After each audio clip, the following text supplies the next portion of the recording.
Hello అండి.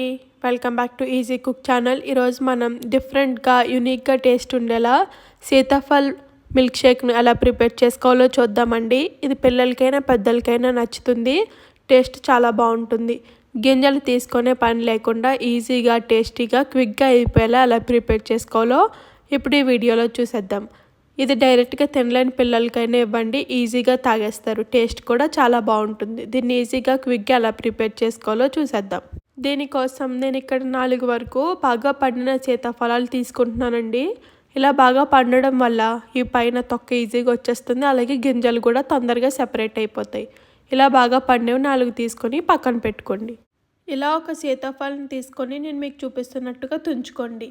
ఇలా తుంచుకున్న తర్వాత ఒక మిక్సీ జార్ని తీసుకొని దీంట్లోకి మనం ముందుగా తుంచి పెట్టుకున్న సీతాఫలను నేను మీకు చూపిస్తున్నట్టుగా స్పూన్తో ఇలా తీసేయండి. ఈజీగా వచ్చేస్తుంది.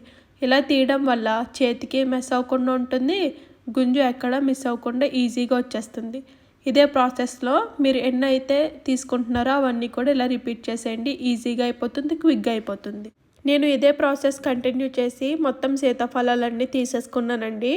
ఇలా తీసుకున్న తర్వాత దీన్ని మూత పెట్టి మిక్సీ జార్ పైన పెట్టి దీన్ని ఒక 2-3 కోర్సులు వచ్చేంత వరకు జస్ట్ ఆన్ చేసి ఆఫ్ చేసి మిక్స్ చేయండి. ఇలా మిక్సీ పట్టుకుంటే నేను మీకు చూపిస్తున్నట్టుగా ఇలా వచ్చేస్తుందండి. గింజల నుంచి పల్ప్ సెపరేట్ అయిపోతుంది, ఈజీగా అయిపోతుంది. ఎక్కువ తిప్పొద్దండి, ఎక్కువ తిప్పితే మళ్ళీ గింజలు పగిలిపోతాయి, టేస్ట్ అంత బాగుండదు. జస్ట్ కోర్స్గా ఆన్ చేసి ఆఫ్ చేసి ఆన్ చేసి ఆఫ్ చేసి ఒక 2-3 టైమ్స్ చేస్తే ఈజీగా వచ్చేస్తుంది. ఇప్పుడు దీంట్లోంచి నేను మీకు చూపిస్తున్నట్టుగా స్పూన్తో కానీ లేకపోతే చేత్తోనైనా గింజలన్నింటినీ సెపరేట్ చేసేయండి. ఒకవేళ మీకు ఇది కొంచెం కష్టంగా అనిపిస్తే ఒక నెట్ క్లాత్లో వేసి స్క్వీజ్ చేసినా కూడా గింజలన్నీ లోపల ఉండిపోయి పల్ప్ మొత్తం వచ్చేస్తుంది. నేను ఇదే ప్రాసెస్లో మొత్తం గింజలన్నీ తీసేసుకుంటున్నాను. ఇలా మొత్తం గింజలన్నీ తీసేసుకున్న తర్వాత అంత బాగా ఒకసారి చెక్ చేసుకొని పక్కన పెట్టుకోండి. ఇప్పుడు దీంట్లోకి ఒక 2 టేబుల్ స్పూన్ల వరకు షుగర్ యాడ్ చేసుకోండి. నేను ఇక్కడ షుగర్ తీసుకుంటున్నానండి. ఒకవేళ మీకు ఇష్టం లేకపోతే తేనెను కూడా యూస్ చేయొచ్చు. 2 టేబుల్ స్పూన్లు అయితే సరిపోతుంది, ఎక్కువేం పట్టదు.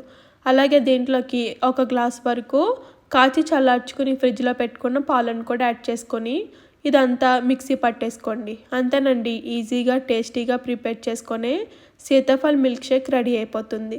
నెక్స్ట్ టైము సీతాఫలాలు తీసుకున్నప్పుడు ఇలా ప్రిపేర్ చేయండి, టేస్ట్ బాగుంటుంది. పిల్లలు కూడా ఈజీగా తాగేస్తారు. కొంచెం పల్పీగా చేసుకుంటే పంటి కింద తగులుతూ చాలా బాగుంటుంది. థ్యాంక్ యూ అండి. Thank you for watching and subscribe to my channel.